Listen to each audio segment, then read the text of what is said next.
Bonjour à toutes, bonjour à tous, bienvenue dans Valley-Hoop, le podcast francophone consacré aux Phoenix Suns. On se retrouve à environ un mois, on va dire, du début de la saison NBA, la saison régulière, pour un peu commencer déjà à se projeter dans cette saison qui arrive, en tout cas à se poser des questions.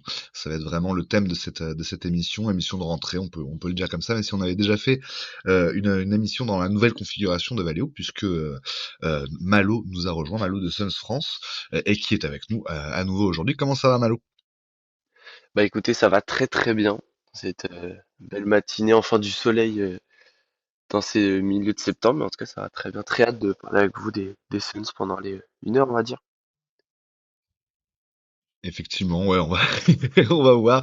Sur le timing, c'est toujours un petit peu, approximatif, mais on va essayer effectivement de pas faire trop long, même si, il y a quand même des choses à dire, mais on est sur des sujets où on va essayer de rythmer ça, un peu «rapidement», entre guillemets. En tout cas, pas trop rentrer dans les détails puisqu'on aura l'occasion sur d'autres podcasts un peu plus tard de le faire avant même le début de la saison.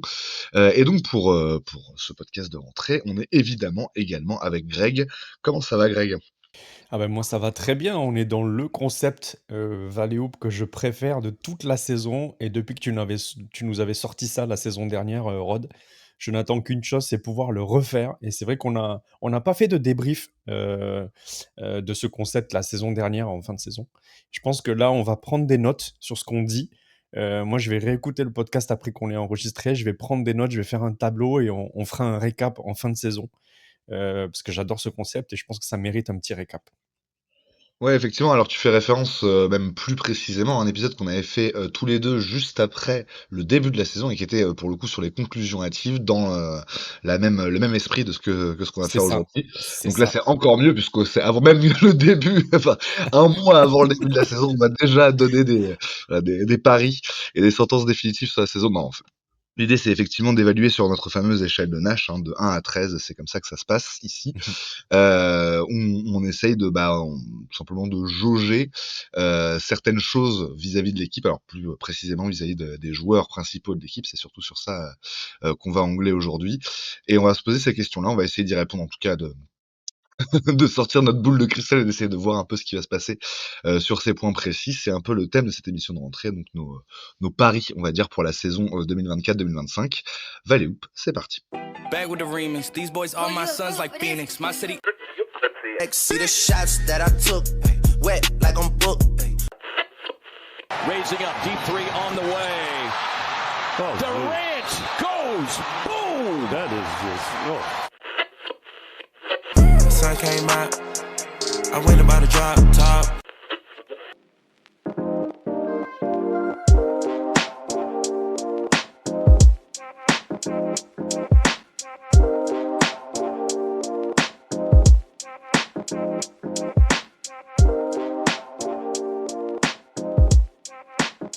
On est de retour dans Valley Hoop et on va comme je le disais un petit peu à l'emporte-pièce là, à la fin de l'introduction, aujourd'hui prendre des paris pour la saison à venir.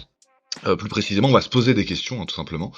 Et à partir de ces questions-là, on va pouvoir un peu, comment dire, naviguer dans le roster des Suns, en tout cas dans le nouveau roster des Suns, on en a parlé notamment lors de la dernière émission. Il y a eu beaucoup d'arrivées, quelques départs aussi, et en fait, au-delà donc du Big Three, on peut dire, Kevin Durant, Devin Booker et Bradley Beal. Au-delà également de Youssouf Nourkic, Royce O'Neal et Grayson Allen qui sont restés, qui devraient avoir un rôle important dans la rotation. Il y a plein de nouveaux joueurs, il y a plein de questions qui se posent autour de ces nouveaux joueurs. Par rapport aux joueurs qui sont toujours là, il y a aussi beaucoup de questions qui se posent. Donc on va délayer tout ça, se poser ces questions les unes après les autres. Et, euh, et en fait, tout simplement, évaluer à chaque fois, c'est Greg qui nous a soumis pas mal de questions là dans notre petite conversation entre nous, et en fait, à partir de chacune de ces questions, effectivement, on va essayer d'évaluer chacun sur l'échelle de Nash, donc de 1 à 13, la probabilité que plutôt ces assertions plutôt que ces questions se produisent. On va commencer, vous allez très vite comprendre le principe avec le joueur le plus extraterrestre, on va dire, de notre de notre roster, qui est toujours là cette saison, qui a prolongé pour un contrat somme toute très modeste. Bol Bol, donc pareil, même en termes de position sur le terrain, on sait pas très bien à quoi, où il est amené à jouer, puisque il a beaucoup joué quand même 3-4 la saison dernière, mais il a joué sur certaines séquences grand 5, enfin grand 5 c'est un peu différent, mais en tout cas dans des small balls. Bref, Bol Bol l'année dernière a eu un apport sur l'ensemble de la saison des Suns qui était plutôt inattendu, notamment en saison régulière. Il a assez peu joué en playoff, mais dans ses 11 minutes en moyenne la saison dernière, on va dire qu'il y a quand même eu beaucoup de positifs. Ça a été un fan favorite. Bon, c'est toujours un fan favorite partout où il passe, Bol Bol, mais il a apporté des choses. Il a progressé aussi en cours de saison. Il était encore trop juste, c'est sûr, pour pouvoir apporter en playoff. La question qu'on va se poser, messieurs, autour de ce joueur Bol Bol, c'est de savoir si cette saison, il va augmenter significativement son temps de jeu. La phrase donc posée par notre ami Greg, c'est Bol Bol va jouer au moins 15 minutes par match. Qu'est-ce que vous pensez de cette phrase? On va commencer par toi, Greg, puisque tu es l'auteur de cette proposition. Ouais, sachant que la saison dernière, Ball, c'est entre 11 et 12 minutes par match.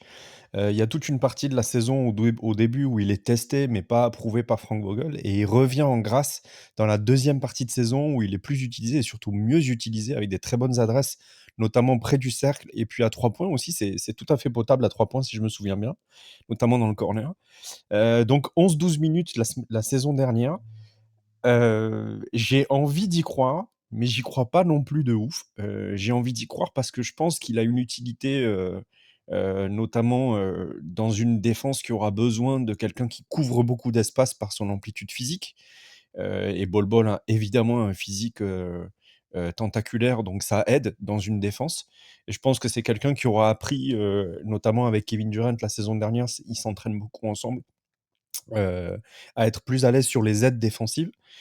Donc j'attends pas de lui que ce soit un défenseur elite, mais je pense qu'il a une utilité, par son physique. Et puis ensuite, je pense que son adresse près du panier, va être précieuse, surtout qu'on n'a pas vraiment d'intérieur hyper adroit près du panier, certainement pas Youssouf Nourkic. Donc je me dis qu'il peut gratter des minutes.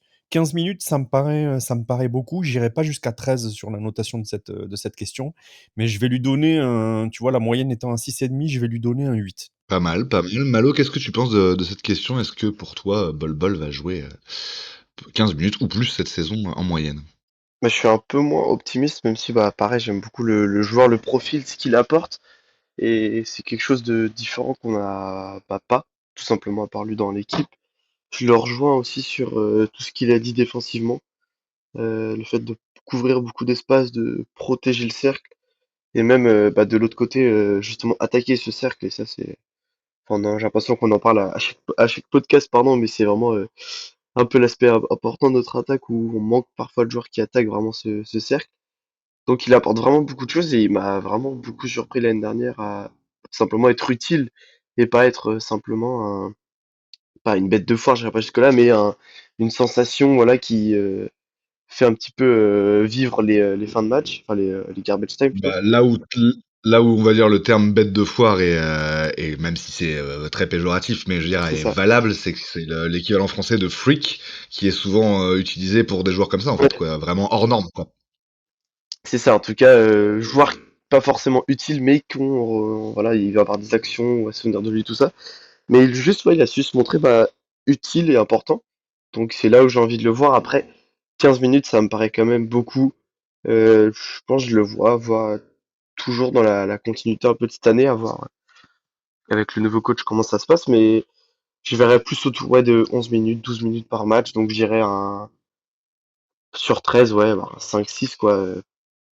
Il va jouer, en tout cas j'espère, mais je pense pas qu'il atteindra ces 15 minutes de moyenne, en tout cas sur la saison. Je pense qu'il aura des périodes où il va beaucoup jouer, mais il y a aussi des périodes où il va faire une entrée de 4 minutes et il ne va plus rejouer du match après quoi. Donc ouais, je mettrais un 6.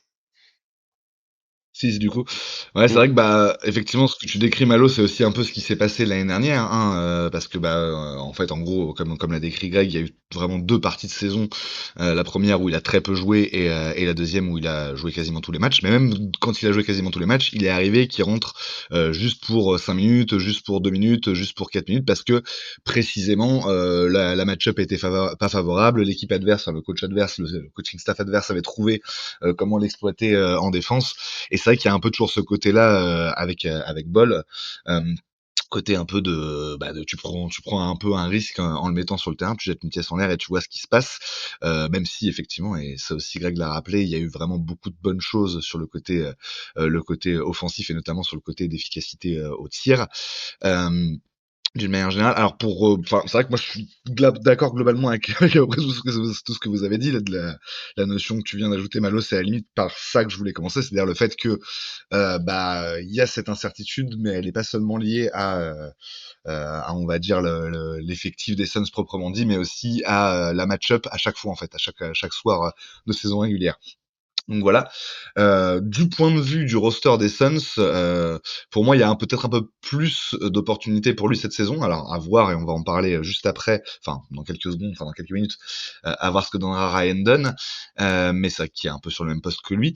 Mais sinon, effectivement, derrière O'Neal, Durant, éventuellement Grayson Allen en 3, c'est vrai que dans l'aile, on se dit qu'il y a quand même une place pour lui, il y a de la matière pour qu'il joue en tout cas. Donc s'il arrive à effectivement, c'est comme vraiment, je paraphrase quand même, mais comme disait Malo, à sortir de la notion de joueur gadget, ce qui a un peu été le cas sur la fin de saison dernière. Pour moi, il peut viser ces 15 minutes. Ça me paraît quand même assez difficile compte tenu des deux éléments qu'on m'a donnés, c'est-à-dire le fait que il y a quand même voilà cette différence de match en match et le fait qu'il y a aussi quelques petits soucis, on va dire, sur le plan physique qui peuvent arriver. Moi, je pense, ouais, non, je dirais même 5 parce que à mon avis, oui, ce sera moins de 15 minutes. Ça peut être un peu plus que 11 minutes, mais ce sera moins de 15 minutes quand même sur l'ensemble de la saison. Donc voilà, globalement, on est autour de la moyenne dans le sens où, ce qui implique, on va dire pour Bol, qu'il y a quand même de l'incertitude autour de cette question. On va passer Donc attends, directement. je résume vite fait. Toi, t'es Ouais, à 5. ouais, 5 Moi, j'ai dit 8 et 6 pour notre ami Malo. Ouais. et 6 pour Malo. Ok, c'est beau. Tu C'est beau, prends c'est note beau. pour le débrief. Ouais, j'ai lancé un Excel. Alors, on a Qui dit, sera viré à la fin de la ça, saison. 6 c'est pour ça. Malo, Rod 5 et Greg 8 pour Bol à 15 minutes par match. C'est parti, question 2. J'adore ce Question, concept. on passe à la suite avec une petite coquille dans ton mais c'est donc bien Mason Plumlee et pas Miles Plumlee. Donc question qui porte à la fois donc sur les intérieurs, hein, à la fois sur Mason Plumlee, donc signature des Suns au minimum cet été, et sur Oso Ighodaro, donc drafté par les Suns au deuxième tour là cet été également, enfin en tout cas en juin. Et donc c'est a priori les deux intérieurs qui sont derrière Youssouf Nurkic naturellement dans la rotation. A priori Mason Plumlee est devant Oso Ighodaro. La question c'est donc est-ce que Oso va dépasser Mason dans la rotation intérieure cette saison? Malo, qu'est-ce que tu en penses? Très bonne question. Non, ça pour le coup, c'est peut-être la question que je suis le plus indécis de toute la liste parce que j'attends de voir tout simplement. Euh, D'une part, Oso Ighodaro parce que c'est un rookie, on attend toujours de voir ce qu'il va donner, ce qu'il peut donner dès cette année. Mais c'est peut-être plus surtout de Mason Plumlee, dans quel état il arrive. Est-ce que c'est le Mason Plumlee de la saison dernière aux Clippers ou j'ai envie de te répondre un 10 sur le fait que Ighodaro va prendre sa place. Mais est-ce que c'est le Plumlee qu'on a vu même il y a 2 ans, il a apporté des bonnes séquences sur des matchs. Et je pense que je vais rester peu comme tout à l'heure, un peu autour de la moyenne. Je pense que ça va être un petit peu partagé en fonction des matchs, en fonction des périodes. Parce que je vois pas Plumlee, même s'il est performant, durer toute la saison, faire 82 matchs en étant le premier remplaçant de Yusuf Nurkic, qui en plus n'est pas le genre de joueur qui joue 40 minutes par rencontre. C'est à chaque fois le joueur du 5 qui joue le moins longtemps, donc limite, il y aura la place pour les deux en fait sur chaque rencontre. Il y aura la place aussi pour du small 5, donc je pense que la question elle est difficile à trancher aujourd'hui, 19 septembre, un mois avant la reprise. Mais en tout cas, ouais, je dirais petit avantage pour Ighodaro, je pense à la fin de la saison, mais je pense assez léger quand même. Voilà, voilà. Et donc ta note du coup ce Et serait combien par rapport la note, Allez, 7. monsieur le juge, Allez, 7. 7. Ouais. C'est beau. C'est beau. C'est beau, donc c'est beau. Greg, du coup, pour toi? Bah, moi, je crois pas, que Oso Ighodaro va dépasser, Mason Plumlee dans la hiérarchie. Désolé d'avoir écrit Miles, je confonds toujours les 2, c'est assez terrible. Heureusement que c'est pas Bridges, évidemment, là, il y a aucune équivoque possible. Non, Oso Ighodaro va rester tranquillement en fin de rotation. Je pense qu'il a notamment pas le niveau défensif, pour assurer les piges, du côté de la rotation intérieure des Suns, là, cette saison en tout cas. Effectivement, il y a des qualités de passe qui sont majeures, il y a, du playmaking et cetera et ça manque quand même de rebond et de protection de cercle. Mason Plumlee, c'est pas non plus, Jarrett Allen, hein, on va pas se mentir, mais je pense que l'expérience, sera plus facile à, faire valoir pour Mason Plumlee que Ozo Ighodaro, en sortie comme ça de draft. Ça reste un talent à polir, Ozo Ighodaro et moi j'ai une question sur Ozo Ighodaro, c'est est-ce que vraiment c'est un type qui en NBA va jouer à l'intérieur? Est-ce que c'est pas plutôt un Boris Diaw, qui va jouer 3-4, un peu à la façon de Jarace Walker, du côté des Pacers qui semble se profiler plutôt pour jouer 3 alors que c'était un intérieur à la draft? Moi, c'est un truc que j'ai en tête depuis hier ou avant-hier, que je réfléchissais sur ces questions. Donc voilà, voilà, je dis non pour Ozo Ighodaro et ma note, ça va être, allez, 3. Ouais, effectivement, tu fais bien de le rappeler parce que on en a parlé rapidement lors de la dernière émission, mais vu on n'a pas encore vu ce joueur en action du côté des Suns, c'est vrai qu'on a du mal encore à l'identifier. C'est vrai que c'est un intérieur pardon, qui a un profil un peu spécifique, qui est plutôt petit, qui fait 2,8 m et qui a voilà par ses skills, les skills que vous avez évoqués et on va dire la palette d'une manière générale, sa palette de jeu, un profil un peu atypique, oui, un peu différent, au point que oui, on peut s'interroger sur son vrai poste en NBA. Est-ce que c'est pas plutôt 4? Est-ce que c'est pas plutôt à l'aile, on va dire, que vraiment dans la raquette? C'est une question qui va se poser, mais je pense que d'une manière générale, là, sur le début de saison, il va quand même être plutôt testé au pivot. Dedans, ouais. En tout cas, voilà, dans cette nécessité qu'il va y avoir de soulager ce secteur intérieur qui reste quand même vieillissant, qui reste quand même sujet aux blessures. Euh, Mason Plumlee, pour répondre un peu rapidement à ce que disait, enfin à l'interrogation que soulevait Malo au début de son intervention, c'est quand même un joueur qui est un peu cassé, qui est sans, sans aller jusqu'à dire qu'il est cramé, on va voir ça cette saison, mais qui a quand même eu plus de mal à exister physiquement là ces derniers mois du côté des Clippers. Il a joué que 46 matchs pardon l'année dernière, donc ce qui est pas non plus incroyable. Donc il y a eu des soucis physiques tout simplement. Malgré ça, effectivement, selon moi en tout cas, il y a quand même extrêmement peu de chances que Oso Ighodaro lui passe devant dans la rotation. Il y a la question du métier, il y a la question on va en parler peut-être pour d'autres sujets dans cette émission, mais du conservatisme éventuellement de Mike Budenholzer, qui en tout cas va avoir tendance à se reposer sur des joueurs qui savent déjà immédiatement, on va dire, appliquer ce qu'il leur demande. Ce sera peut-être le cas pour Oso Ighodaro, mais a priori, il y a plus de chances qu'un mec comme Mason Plumlee, qui est vraiment rompu au joug de la NBA, qui va entamer, je crois, ça... faut compter. 114e saison. Au moins 12e en tout cas en NBA enfin voilà, en tout cas c'est un mec, un vétéran quoi, clairement avec un profil de vétéran. C'est le cas aussi pour Nurkic, donc effectivement logiquement ces mecs-là ont toute vocation à occuper la raquette cette saison. Après il peut se produire beaucoup de choses. Ça peut être la sensation, le style de la draft et on s'en rend compte rapidement. Ça peut être aussi Mason Plumlee qui se blesse gravement. On le souhaite pas évidemment. Mais du coup, d'une manière générale, oui, on va dire dans un scénario logique, pour moi, il y a très peu de chances, et c'est pour ça que j'ai même envie de mettre 1, tout simplement pour cette question-là, enfin pour ce point-là sur l'échelle de Nash. Pour moi, ouais, c'est 1 sur 13 parce que bah au fur et à mesure de la saison, notamment par exemple dans la perspective des playoffs, il y a aucune chance pour moi que Oso Ighodaro passe devant Mason Plumlee. Voilà, même si c'est pas forcément quelque chose Ah, je suis Que tu optimiste, vois, moi. ouais. qui me plaît. Tu dis quoi, Je suis Malo? optimiste. Je suis optimiste en vous écoutant. Oui, finalement, t'es le plus optimiste des nous trois. Je disais, je regardais un élément qui aurait pu les distinguer, c'était la qualité de shoot à 3 points et en fait, Ozo Ighodaro prend 2 shoots lors de ses 4 années à Marquette. C'est sur la dernière saison, il en rentre aucun Et clairement, Mason Plumlee non plus ne shoot pas à 3 points, donc c'est pas un élément qui aurait pu les départager aux yeux de Budenholzer, qui aime quand même les stretch big. Brook Lopez en est le plus grand exemple, mais non, même ça pourra pas nous aider à départager cette question. Oui, c'est vrai que ça peut être un bon point. Mais moi, je voulais juste ajouter que, ouais, par contre, pour le coup des playoffs, ouais, c'est vrai que, à part si, comme tu disais, c'est le style de la draft Hugo Daro et que, bon, bah, il est essentiel, mais c'est vrai que par contre, en playoff, je le vois mal. Je le vois plus jouer le début de saison, peut-être, enfin, plutôt le milieu de saison. Et le Ouais. dernier mois, c'est vrai que je vois plus Plumlee prendre le dessus et faire les playoffs après. Oui, c'est Mais en ça, tout c'est cas, aussi, il peut dans, être dans le utilisé ventre, comme. c'est ça. Mais je vois plutôt dans le ventre mou de la saison, peut-être Hugo Daro. Hmm. Voilà. On verra ça à la fin Ouais, de effectivement, saison. tout à fait. Ouais. Pardon Malo.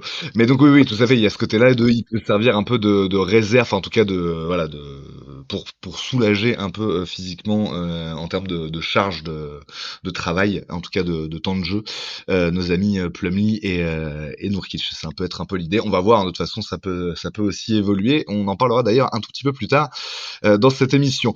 La question suivante, en tout cas le propos suivant porte sur Ryan Dunn. Et la phrase c'est Dunn va jouer dans plus de la moitié des matchs de la saison, donc il va jouer au moins 41 matchs cette saison en NBA. Qu'est-ce que vous pensez de ça, Greg? Non, Rod, commence parce que j'ai rêvé que tu nous certifiais que Ryan Dunn allait jouer 20 minutes par match et je veux l'entendre pour voir si c'est réel ou si... Ah, c'est beau. Parce qu'en fait, je veux pas être seul à croire à ce rookie. On Je est veux dans le qu'on soit au paranormal. moins deux.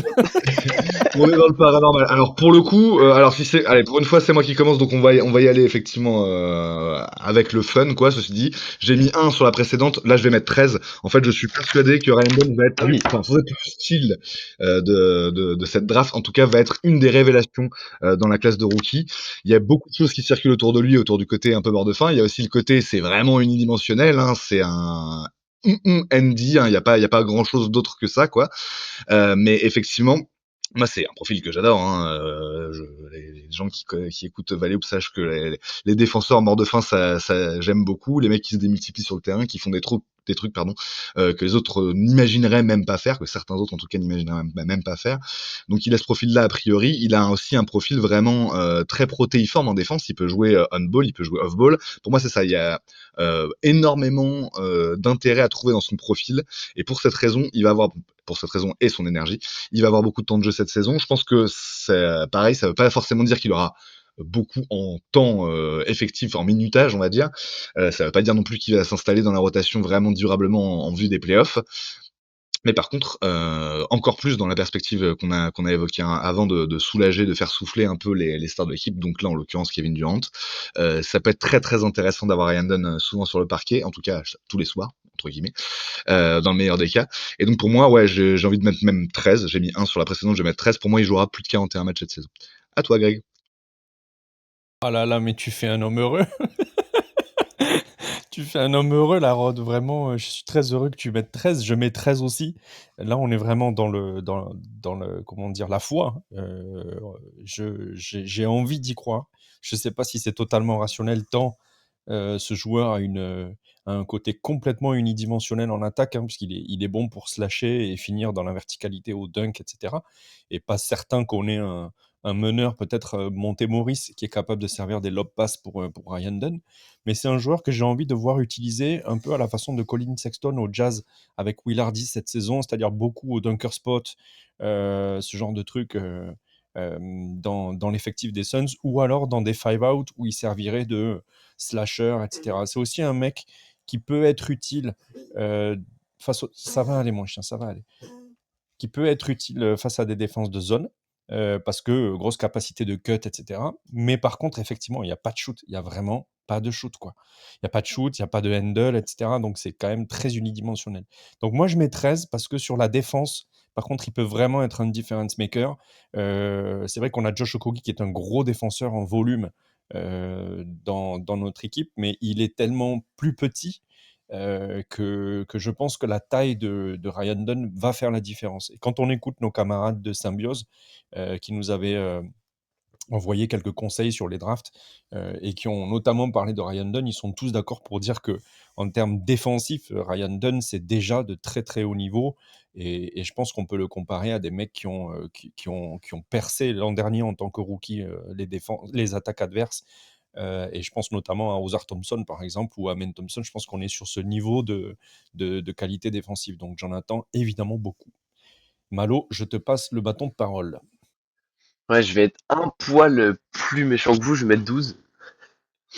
Mais parce que, bah, pareil, je crois énormément en Ryan Dunn. 12. Euh,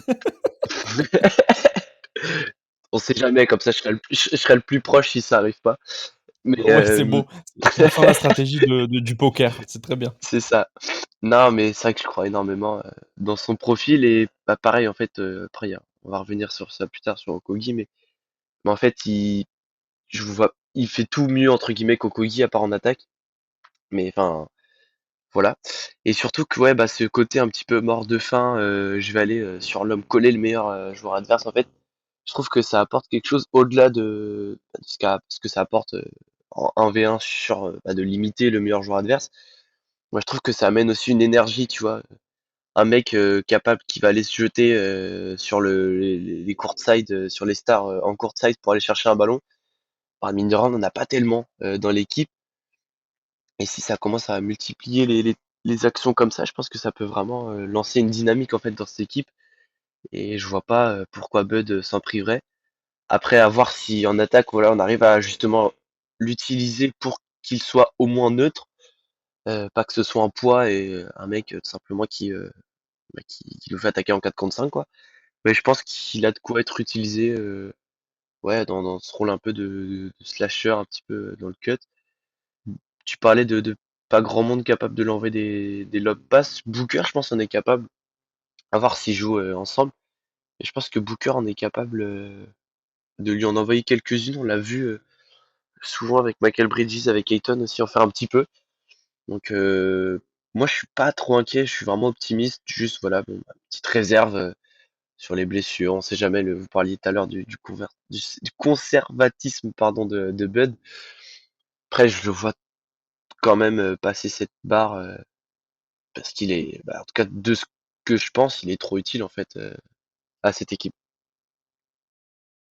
Ouais, bah, je suis vraiment complètement d'accord. Bon, évidemment, j'ai mis 13. Mais oui, oui, tout à fait. Je pense qu'il y a cette notion-là. Comme tu dis, la seule limite, ça peut être ça, un peu le conservatisme de Bud. En tout cas, le fait qu'il va être amené à être dans le pragmatisme sur cette saison et à faire jouer des mecs qui peuvent lui faire gagner des matchs. Mais justement, pour moi, Dunn peut apporter là-dedans, plus qu'Iguodaro, en tout cas directement, là, sur cette première saison. Et donc, avoir un vrai rôle dans la rotation. Du coup, le fait qu'on le voit de manière régulière est un peu indexé sur ça. Bah écoutez, messieurs, on est tous les trois très optimistes. Pour tempérer un peu, on peut dire que certains des suiveurs américains des Suns le sont beaucoup moins. Je sais plus, j'avais lu un article il y a pas longtemps sur les prévisions, je sais plus si c'était Sam Cooper ou quelqu'un dans ce style-là, qui disait que selon lui, Ryan Dunn jouerait, je sais pas quoi, une vingtaine de matchs à peine cette saison, et qu'il allait surtout aller en J-League avec donc les Valley Suns. On verra tout ça, de toute façon, ça va être très intéressant à suivre. On passe ensuite on reste sur le banc avec, enfin le banc en tout cas a priori, les joueurs qui vont sortir du banc avec Monte Morris. Et la question justement autour de ça, la proposition, on va dire, c'est Monte Morris sera le meilleur passeur de la seconde unit. Et ben écoute, on va commencer par toi, Malo. Euh, ouais, je dirais oui, tout simplement parce que c'est le joueur qui en a les capacités, en tout cas sur la seconde unité, qui en a le plus les capacités. Après, je le vois pas non plus faire des stats hallucinantes, tourner à 8 passes par match en sortie de banc, mais enfin c'est surtout, je pense, un playmaking un peu général, l'avant-dernière passe, la passe qui va créer le décalage. Enfin, je pense que c'est surtout ça qui va être valuable dans cette équipe et qui va compter, qui est pas forcément mesurable par des statistiques. Donc, je pense que ça va quand même être le meilleur passeur de la deuxième, enfin de la seconde rotation parce que bah il va prendre la place de Tyus Jones et il aura les clés du jeu tout simplement. Donc c'est logique. Mais je pense que ce sera pas non plus des stats énormes. Ce sera à l'autour de 4 passes et je pense pas, à part peut-être Grayson Allen, mais sur quelques matchs, que quelqu'un pourra en faire plus que lui, donc je mets un 9, mais voilà, je m'attends pas à ce qu'il tourne au-delà des 5 passes.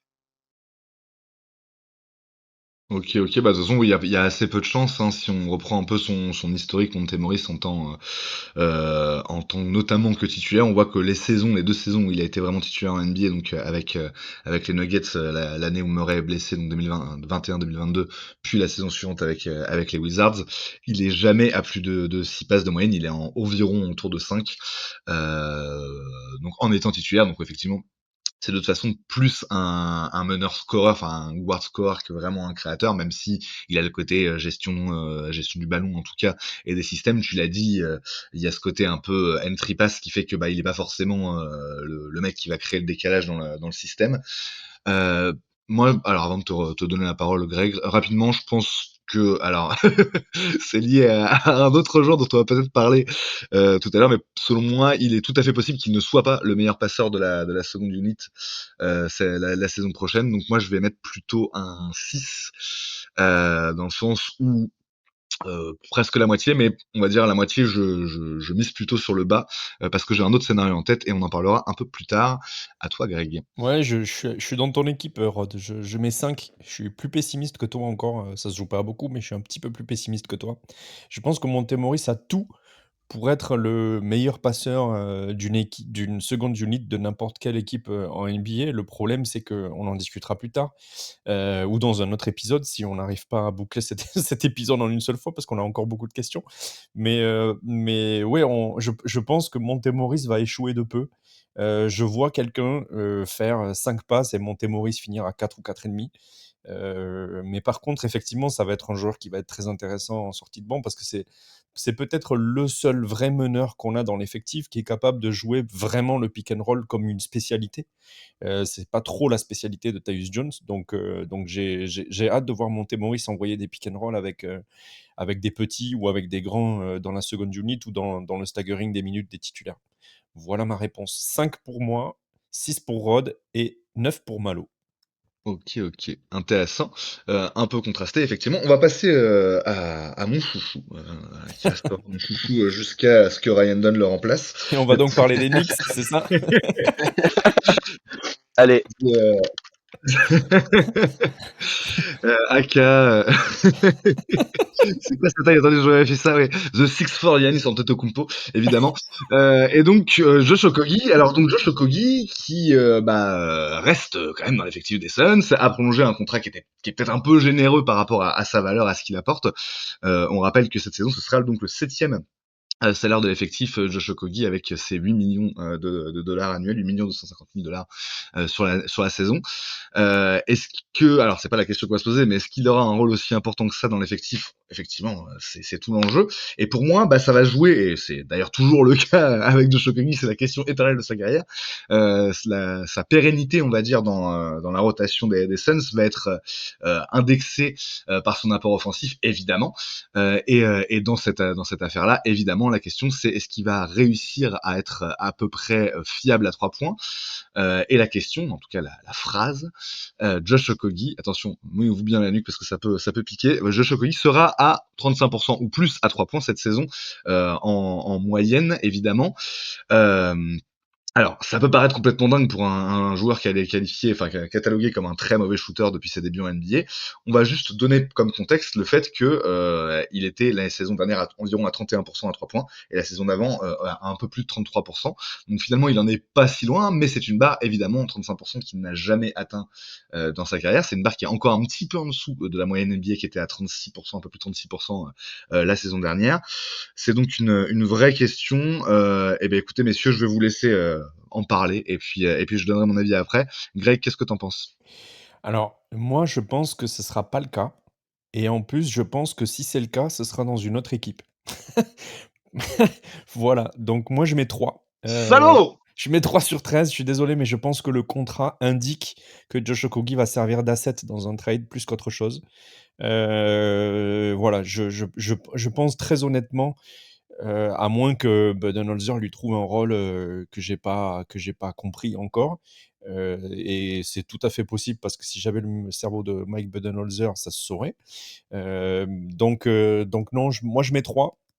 Je pense qu'il va échouer de peu par contre, hein. Je pense qu'on va être dans les 33%, parce que ça reste un gros bosseur et que je sais pas, j'ai envie de croire en lui parce que comme toi, je l'aime beaucoup. Par contre, ça fait partie, voilà, il y a 3-4 joueurs dans l'effectif, 2-3 joueurs dans l'effectif que je vois partir cette saison, si les Suns veulent aller aussi loin que les ambitions de Matisse Bia, affichées le disent. Donc voilà, Okogie à moins de 35% et dans une autre équipe avant la trade deadline. Il est dur, il est Ouais. dur. Toi, Malo? Bah comme Greg, hein. Non, c'est vrai que moi aussi Ok, je je me le casse, c'est vois. bon, j'ai compris. Non, j'aime beaucoup Josh, hein. Mais c'est vrai que je le vois pas s'installer pérennement dans cette équipe, comme Greg l'a dit. Le contrat semble évoquer le fait qu'on va le trade. Contrat quand même au-dessus de sa valeur, qui bah, peut justement être intéressant pour aller chercher soit un joueur, voilà, un vétéran en fin de contrat dans une équipe un petit peu qui ne joue pas grand-chose, ou moi je vois plus peut-être des seconds tours qui peuvent être échangés après par la suite. Mais c'est vrai que j'ai du mal à le voir rester. Et s'il reste, c'est vrai que 35%, même si c'est un bosseur, même si j'aime beaucoup le joueur, ça me paraît peut-être beaucoup. Après, ce qu'il faut se dire, c'est que ce sera des 3 points grands ouverts. Il n'y en aura pas non plus des masses, donc ça peut aller très vite d'un côté ou de l'autre. Mais ouais, je vais mettre 2 en référence à son numéro. Voilà, un petit hommage, mais c'est vrai que pas forcément très très confiant sur ça, mais tu vas nous en ramener un petit peu de l'optimisme, j'ai l'impression. Ah bah oui, oui, complètement. Oui, moi, je vais effectivement faire la groupée là-dessus. Néanmoins, je dois dire que je suis complètement d'accord hein, avec vous. Pour moi, la manière dont a été signé son contrat et le montant indique que l'idée c'est d'en faire une monnaie d'échange. Par contre, pour ça, il va falloir qu'il joue. Pour ça, et il va falloir qu'il brille même d'une certaine manière pour être, on va dire, désirable pour les potentiels acquéreurs. Donc oui, il y a vraiment une question et une interrogation même vraiment profonde autour de ça. C'est-à-dire que c'est quand même un pari que prennent les Suns en lui filant cet argent sur quand même deux ans. En gros, il est à peu près à 8 millions par an sur 2 ans, parce que la saison prochaine, le contrat est un peu dégressif, ce sera un peu moins de 8 millions, mais ça compte aussi, hein, c'est du garanti. Donc, euh, d'une certaine manière, les Suns ont l'obligation de le faire jouer pour espérer pouvoir le trader, ou en tout cas le placer dans un trade qui permettrait de récupérer autre chose. Je pense que c'est le plan, hein, je suis d'accord avec vous. Et par contre, j'ai vraiment la sensation que ça peut être la saison pour Josh où enfin il arrive à trouver un petit peu on va dire de continuité dans ses performances, en tout cas en attaque. Enfin, évidemment, on l'avait dit, hein, on l'a dit 100 fois déjà depuis qu'il a Phoenix, ça passe par là. Et pour moi, il peut y arriver la saison prochaine. Je pense même que oui, il peut atteindre la moyenne NBA au niveau des 3 points, pas aller beaucoup plus haut. Mais il n'en était pas si loin en fait les saisons dernières. Il y a eu quelques moments où ça s'est un peu écroulé, mais globalement, il shoot quand même mieux depuis qu'il est à Phoenix par rapport à, à ce qu'il faisait dans ses équipes précédentes, notamment Minnesota, où je me sens que c'était vraiment abominable. Euh, voilà, on va dire, ouais, pour marquer ma confiance, je vais mettre un 8 parce que, bah, évidemment, c'est quand même pas évident. Mais je suis quand même du côté où Josh va arriver enfin à cette barre de 35%. J'y crois à mort. Voilà, voilà, question suivante qui va porter, enfin, point suivant qui va porter sur Royce O'Neal, donc qui a été un peu la bonne surprise de la fin de la saison. En tout cas, voilà, arrivé dans dans un trade, je ne sais plus comment c'était goupillé, c'était un buyout ou un trade, mais quoi qu'il en soit, Royce O'Neal qui a quand même eu un rôle, on va dire, dans la fin de saison des Suns, qui a été utilisé, on va dire, en playoff, mais notamment pour pallier la blessure de Grayson Allen. Hein. On rappelle que Grayson Allen n'a joué qu'un seul match dans ses playoffs. Certes, était rapide pour les Suns, parce qu'on a joué que 4 tout court. Bref, mais pour revenir sur Royce, bah, il s'est installé dans l'effectif en fin de saison dernière. Il a été titulaire lors des playoffs avec la blessure de Grayson, mais finalement il était pas titulaire au cours de la saison régulière. C'était, enfin, en tout cas depuis pendant son run de fin de saison, plutôt un remplaçant avec beaucoup de temps de jeu, un sixième homme. La question et le propos, on va dire, c'est Royce O'Neal va starter la moitié des matchs cette saison, au moins la moitié des matchs cette saison. Donc pareil, 41 matchs, seulement 8 la saison dernière. Qu'est-ce que vous en pensez, Malo? Malo est Alors, Malo, déconnecté. ce sera Greg pour commencer en attendant que je revienne. Alors attends, parce qu'il nous envoie un message. Qu'est-ce qu'il nous dit? Petit bug de mon côté, je relance. OK. Alors, qu'est-ce que j'en pense de Royce O'Neal dans le 5? Je pense que, Royce O'Neal a toutes ses chances de effectivement jouer beaucoup de matchs dans le 5, pour la simple et bonne raison, c'est que, on peut partir du principe qu'il va y avoir des blessés. Donc je pense qu'entre les absences de Bradley Beal, de Devin Booker et de Kevin Durant, cumulés, il est tout à fait possible qu'on arrive à la moitié des matchs joués pour Royce O'Neal, en tant que starter. Je pense aussi que Bud va vouloir le tester en responsabilité en tant que starter, peut-être sur les matchs aussi où Tyus Jones sera reposé, puisque Tyus est promis à un rôle de titulaire. Donc moi, je suis plutôt confiant là-dessus. Je suis pas confiant au point de mettre, 13. Je vais plutôt mettre une note pondérée. Je vais mettre 9. Mais je pense que c'est faisable. Ouais, je pense que c'est faisable. C'est un joueur qui a pas trop l'habitude de starter les matchs, hein. Même quand il était à Brooklyn, on était plutôt sur un remplaçant de luxe. C'était aussi le cas l'an dernier quand il était arrivé aux Suns. Il a plutôt eu le rôle de 6e homme. Mais je sais pas, je le vois, soit passer un cap, cette saison individuellement qui permet de l'imaginer beaucoup plus facilement dans le 5 d'une équipe qui a des prétentions, soit je le vois très utilisé, parce que le matériel à côté est pas disponible, temporairement, quoi. Donc je mettrais 9. Qu'est-ce que tu lui mets, Malo, du coup? Ouais, pardon. Euh, Est-ce que tu es là, Malo? moi, ouais, je Tu suis es là, là? j'ai eu un petit problème, mais je suis de retour, nickel. Moi, je vois On plutôt était en bien. train de discuter de Royce O'Neal et on se Ouais, demandait. j'ai entendu la fin de ta réplique, mais perso, je suis plutôt confiant parce que bah, le profil est vraiment intéressant pour jouer avec des stars, on va dire. En tout cas, des grands joueurs, des joueurs qui monopolisent, qui occupent les défenses. Et bah, c'est pour ça que je le vois bien titulaire. Après, voilà, est-ce que ce sera dans l'équipe, on va dire type, pas certain. À voir. Je pense qu'on en reparlera également, mais peut-être le rôle de Bradley Beal, le rôle peut-être aussi de Youssouf Nurkic. Est-ce que là, on part sur du total small ball dès le départ?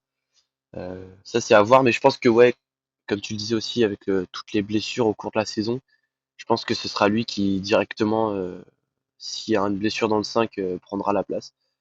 Donc je le vois aller chercher les 41 matchs, pas faire les 82 matchs, c'est sûr, mais je pense qu'on peut s'approcher des 40-50 matchs titulaires sans trop de soucis. Donc ouais, je dirais autour de un peu dans les mêmes eaux que toi, allez, 9 pour Royce O'Neal. Allez, 9, c'est noté. OK, OK, ouais, bah, je suis finalement assez d'accord avec vous.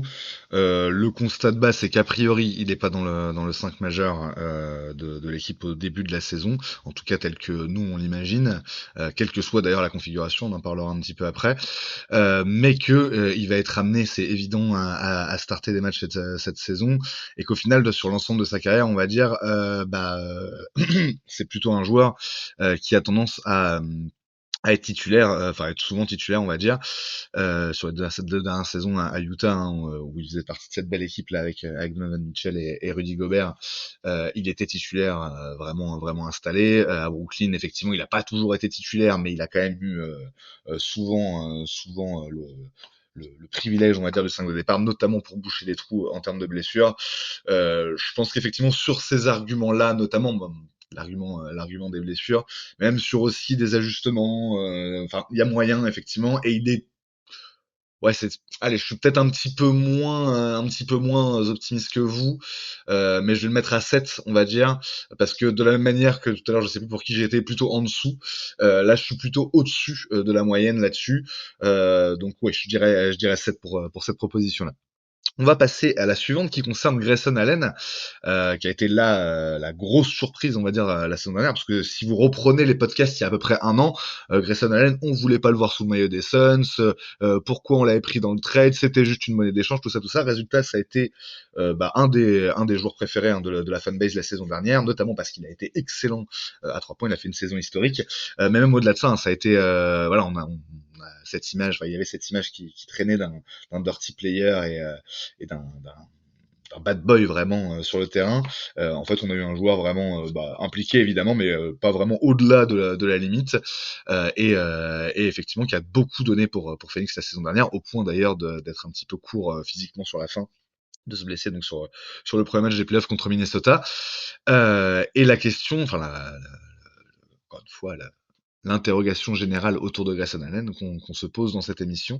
Grayson Allen va à nouveau prendre plus de 60% de ses tirs à 3 points la saison dernière, donc qui était un peu son régime de tir l'année dernière qui lui a permis d'aller tutoyer les 45% à 3 points, en tout cas sur l'ensemble de la saison.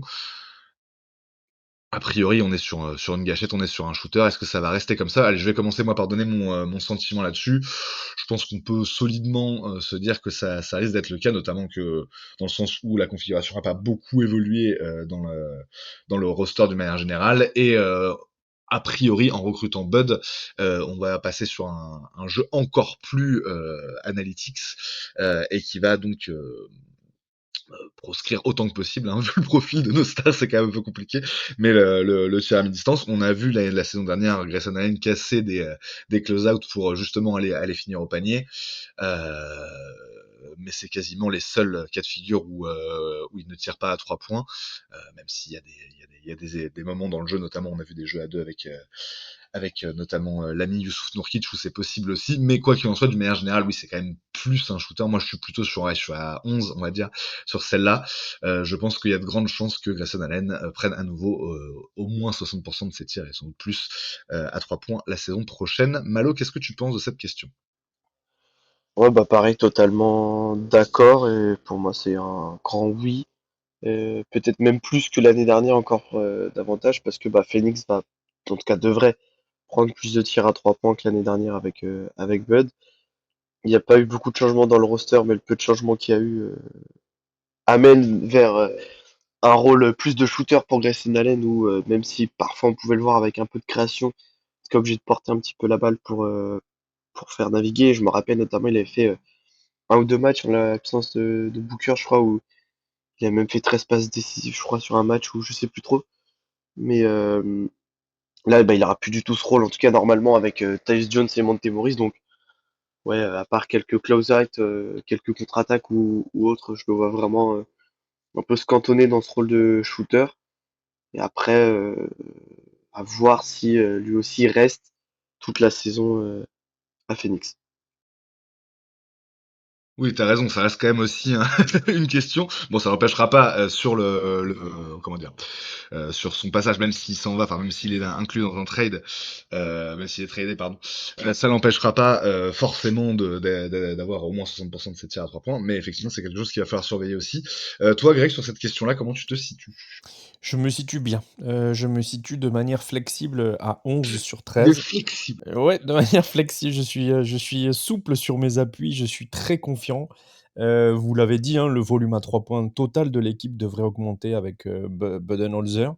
Je pense effectivement qu'il va être utilisé comme ce shooter létal qu'il est capable de l'être, on l'a vu la saison dernière. Je ne sais pas s'il aura les mêmes pourcentages en termes d'adresse, mais en tout cas sur la fréquence et le volume, je pense effectivement qu'on devrait être à peu près sur la même chose. Il y a un truc que je le vois davantage développer, c'est peut-être l'attaque de panier, et je pense aussi que c'est une des raisons pour laquelle on l'a vu se fortifier physiquement et musculairement cet été, notamment pour absorber un peu de charge défensive sur les postes 2, 3, mais aussi, je pense, pour attaquer le cercle et être plus solide dans la raquette au contact des intérieurs adverses.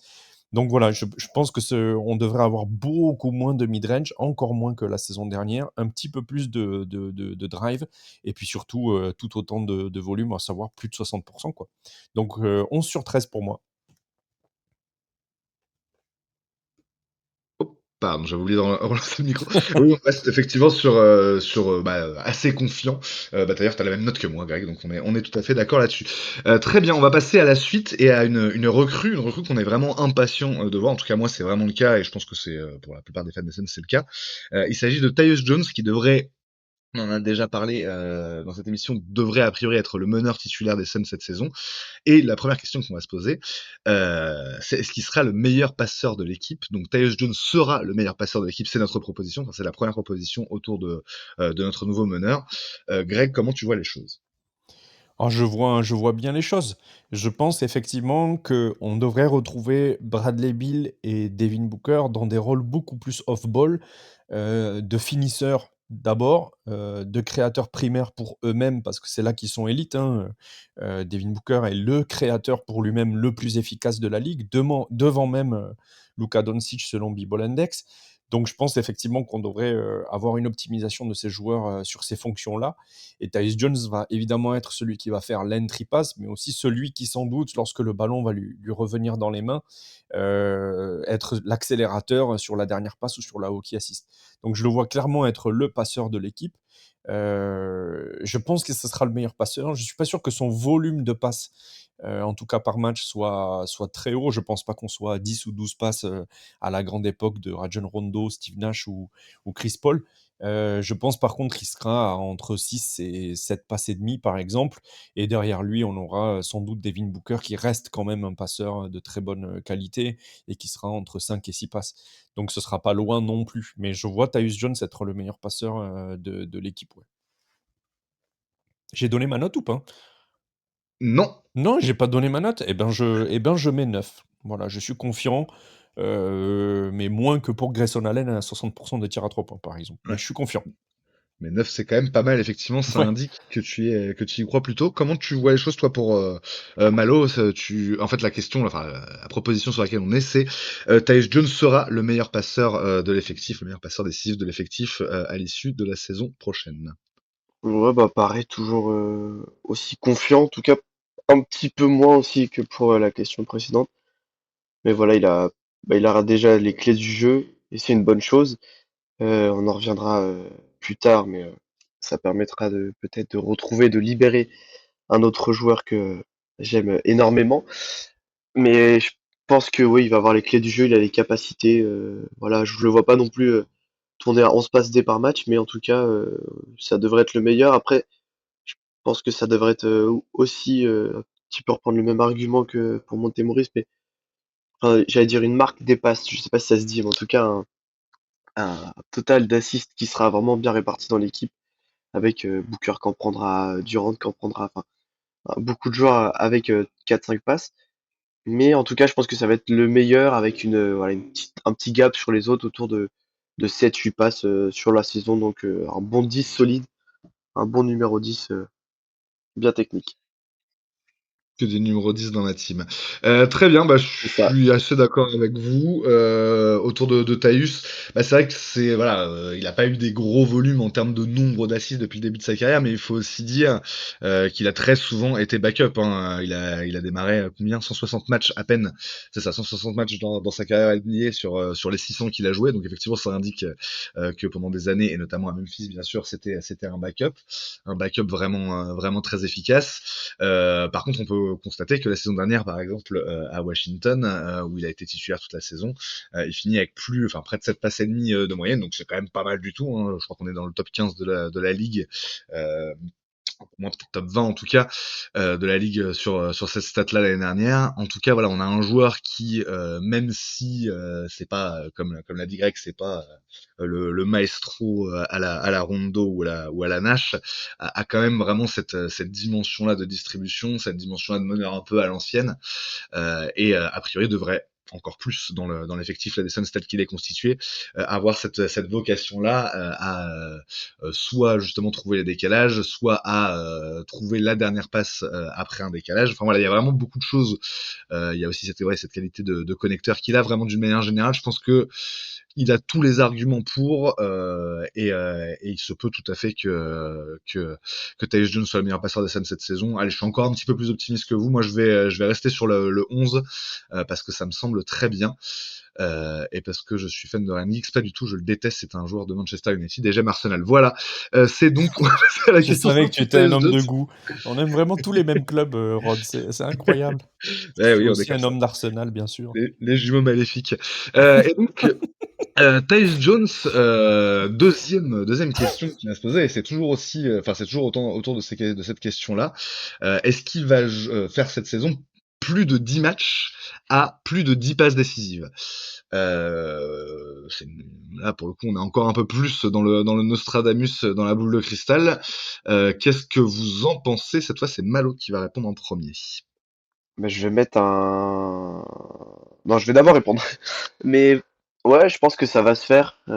Ça peut aller très vite dans cette équipe où beaucoup de joueurs peuvent prendre feu. Bah, je pense à Grayson Allen ou autre. Bah, sur des catch and shoot tout simplement. Donc ouais, je le vois vraiment aller chercher cette barre des 10 passes assez souvent. Puisque bah, je le vois Mhm. tourner autour de cette moyenne, enfin, en tout cas un petit peu en dessous, mais pas très très loin. Donc c'est plutôt logique.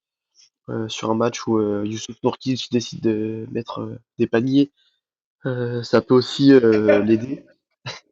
Mais voilà, je pense que ça peut se faire. 10, c'est pas une barre non plus inatteignable. Euh, Après, voilà, je ne vois pas voilà, tourner toute la saison à ça ou faire 30 matchs à au moins 10 passes. Mais ouais, je pense que une dizaine, ça se fait bien. Donc je vais mettre 10 pour rester sur ce côté technique et 10 pour voilà, confiant, mais bon, on sait jamais. Des blessures ou autres, ça peut empêcher un petit peu cette, cette théorie, on va dire, de se dérouler. Effectivement, ouais. Oui, bah on est, je vais passer la parole à Greg juste après, mais on est sur un cas de figure en effet qui a quand même pas mal de chances de se produire dans le sens où, euh, comme tu disais en fait, Malo, c'est que dans la configuration des Suns, 10 matchs où autour de lui ça s'enflamme, où effectivement il y a des bonnes positions intérieures pour Nurkic ou pour des joueurs justement un peu plus dynamiques en termes de verticalité. On peut raisonnablement penser que ça va se produire. Je vais monter encore un petit peu, je vais aller sur un petit 12 sur cette question-là. Greg, comment tu vois les choses, toi? Bah, pas comme vous, hein. Pas comme vous. Moi, je suis plutôt pessimiste là-dessus. Je suis à 4 moi, ma note, c'est 4. Ouh. J'ai l'impression de dire une grosse bêtise parce que vous avez l'air super Au confiant, contraire, c'est intéressant d'avoir mais enfin un peu ouais, de Mais nuance dans ouais, cette... mais T'es en d'accord fait depuis le début, donc... non, mais je vous explique pourquoi. C'est la 8e saison, je crois, ou la 9e saison de Tyus Jones dans cette ligue. C'est quand même un mec qui est là depuis 2016, si je me trompe pas. Ouais, c'est ça. Premier match en 2016 avec Minnesota. On est sur un mec qui a seulement 34 matchs à plus de 10 assists sur quasiment 6 ou 8 saisons. 8 saisons, ça fait. Ouais, ça fait 8 saisons. Seulement 34 matchs à plus de 10 passes. Je pense que si c'était un joueur à gros volume de passes, par la nature et la structure de son jeu, il en aurait fait plus, il en aurait fait beaucoup plus. Je dirais au moins 10% des matchs joués, et là on n'y est pas. Enfin, je crois pas qu'on y soit.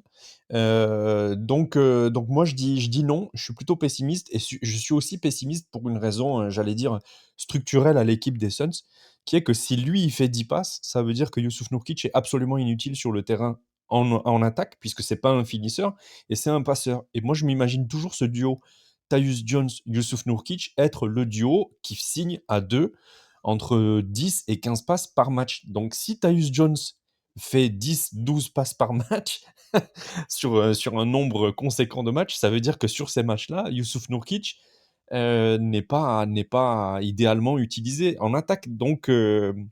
Donc je sais pas, je suis pas optimiste là-dessus. J'ai pas une pensée claire là-dessus non plus. Je suis encore en train d'y penser. Peut-être que dans 3 mois, je vous dirai, les mecs, je veux revenir sur ma note, sur le pronostic de Tyus Ce Jones, ne sera pas possible. ouais, mais ça sera pas possible. Effectivement, j'assumerai toutes les conséquences de mes choix, euh, comme l'homme politique intègre que je suis. Mais, mais non, voilà, j'y crois beaucoup moins que vous, quoi. Donc je suis à 4 sur 13. Intéressant. Ah, Mais en mais tout cas, c'est intéressant, ouais. l'argumentation était clairement ouais, voilà, bonne à entendre. Pour un peu nuancer ce que tu disais sur le volume total, je crois que tu as dit une trentaine à peu près de matchs où il fait plus de 10 assists. On peut dire que l'année dernière, il y en a eu 12 par exemple, dans la seule saison où il a été vraiment titulaire en NBA. Donc effectivement, il y a aussi la question du temps de jeu, la question des responsabilités. Il va être a priori, en tout cas, le meneur principal des Suns. Moi, c'est un peu sur cette base-là que je me dis que c'est tout à fait possible qu'il soit à plus de 10 matchs cette saison avec 10 passes ou plus. Et bah très bien, très bien, très bien. On va pouvoir passer au joueur suivant.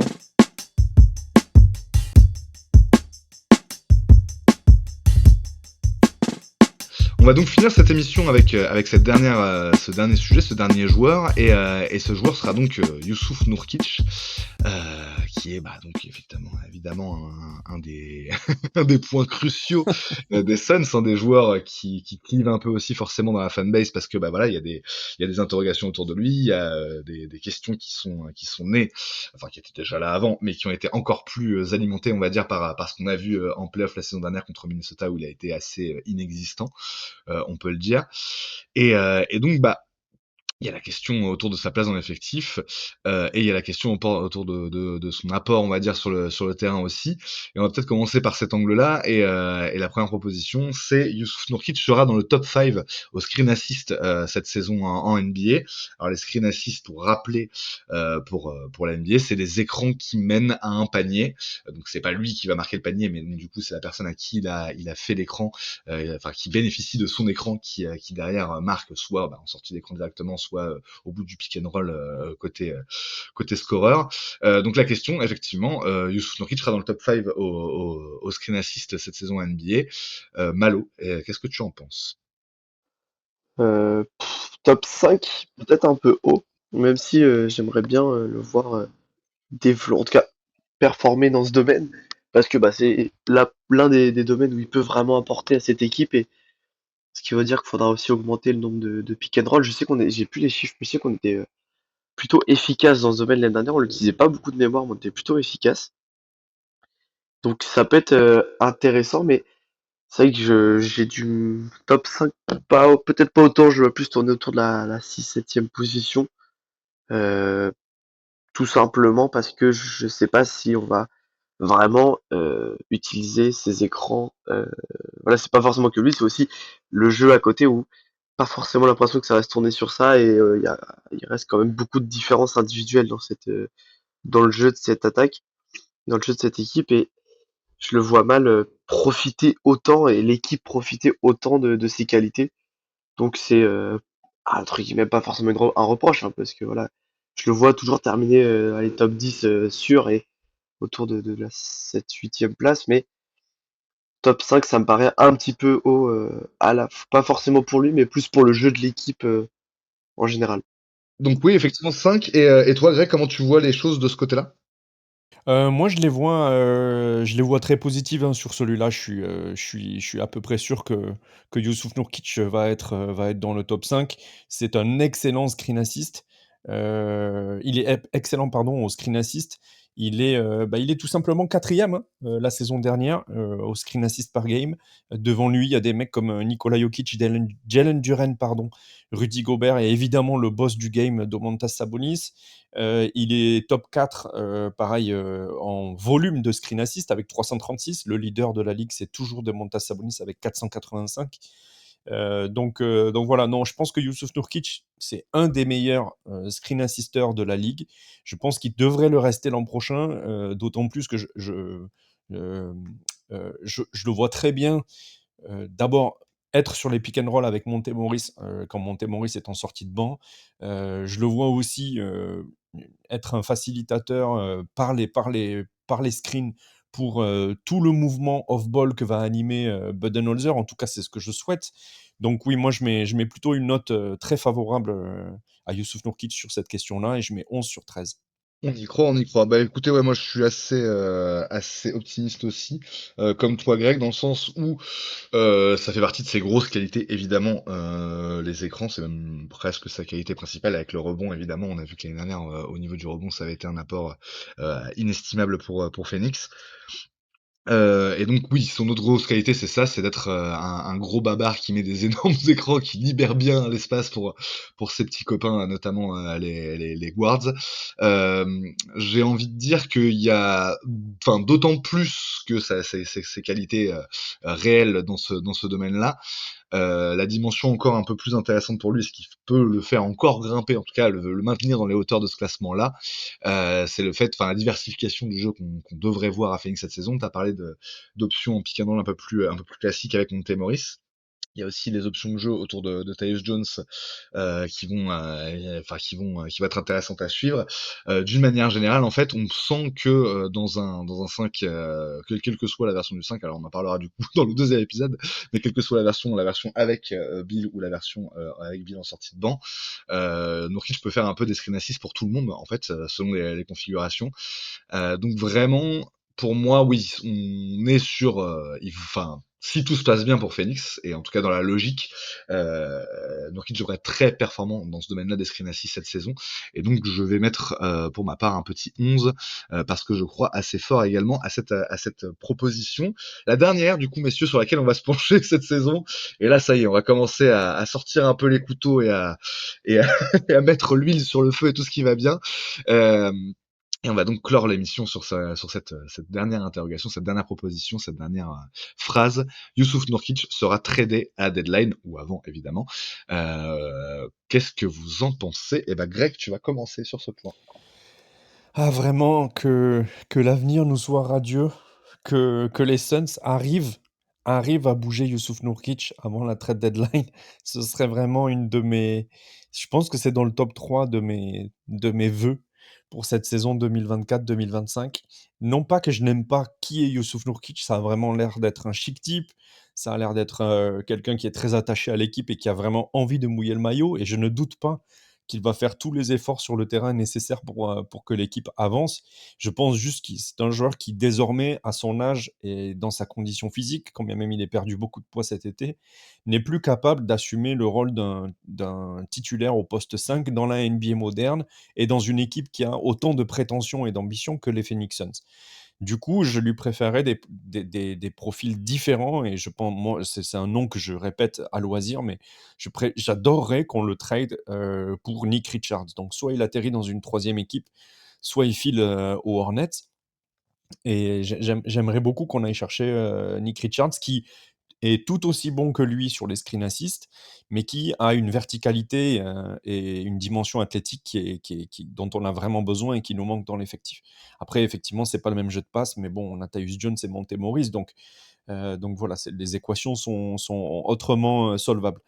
Donc voilà, moi je souhaite qu'il parte. Je suis pas sûr que ce soit faisable, par contre. Donc je suis plutôt pas très optimiste et je vais pas prendre de risque. Je vais mettre 7 à cette question-là. Donc pas optimiste, mais t'es quand même au-dessus de la moyenne parce que t'en as très envie, quoi. Ouais, exactement. C'est ça qui me fait passer le cap, quoi. Mais sinon, tu vois, Je ce serait vois. 5, hein, clairement. Ouais, je vois, je vois. Effectivement, bah il y a pas mal de questions qui se posent. Je vais te laisser parler, Malo, et puis je Ah, c'est ça, moi je partais sur un j'espère sur 13.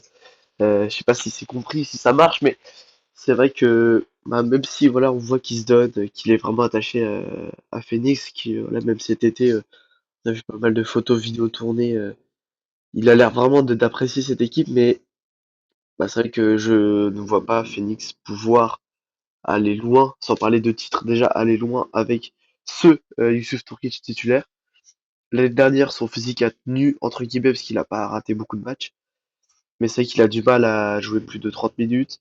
Enfin, il a quand même pas mal de limites, et notamment à la finition qui, même s'il a quand même beaucoup d'avantages dans le jeu, voilà, c'est les screen assists, sa qualité de passe, sa compréhension du jeu qui lui font parfois oublier un petit peu ça. C'est vrai que les matchs où c'est serré et qu'il rate 4 paniers sous le cercle, ça frustre trop pour gommer tout ça. Mais après, voilà, j'ai pas forcément de nom bien précis. Nick Richards, oui, je dis oui. Voilà, surtout aussi des doutes sur la faisabilité pour Youssouf Nurkic. Donc, j'espère sur 13, mais ouais, j'ai du mal à avoir une équipe lâcher un joueur intéressant pour lui. Et bah, vu notre, voilà, on le rappelle, hein, le fait qu'on soit au-dessus de la seconde approche, euh, ça empêche tout simplement le fait de trader plusieurs joueurs. Donc, ça va être un trade un contre un. J'ai du mal à avoir une équipe lâcher un joueur intéressant pour lui, donc ouais, je vais dire 5, mais j'espère, je pas de tout cœur parce que ce serait méchant contre Nurkic, mais en tout cas j'espère grandement qu'on arrive à le trade d'ici février. Et je reprends sur la question sur les matchs à plus de 10 passes de Tyus Jones, c'est aussi un élément. Ici, Yusuf Nurkic arrive, enfin part, ça peut aussi favoriser cette petite stat de 10 matchs à plus de 10 passes pour Tyus Ouais, Jones. là-dessus, je te rejoins complètement. C'est pour ça d'ailleurs que j'avais pas donné la même note que vous sur Tyus Jones, mais je te rejoins complètement. Si Youssouf Nurkic s'en va, clairement, Tyus Jones a un boulevard pour faire davantage de passes et assurer davantage, avoir en tout cas plus de responsabilités dans le playmaking et dans le decision making de l'équipe, ouais, clairement. Et toi, Rod, c'est quoi ta note et ton avis sur la situation?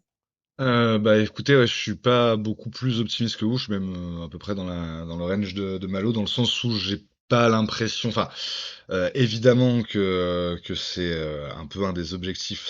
Enfin, c'est dur, hein, c'est bizarre. C'est vraiment un cas particulier parce que c'est un joueur que enfin, vous l'avez très bien dit, hein, c'est un joueur qui est attachant, c'est un joueur qui se donne à fond pour l'équipe, c'est un joueur qui a l'air heureux d'être là, vraiment, fondamentalement, hein, qui a vraiment une mentalité très collective, mais qui est juste pas suffisant pour les ambitions de l'équipe en termes de niveau de jeu, quoi.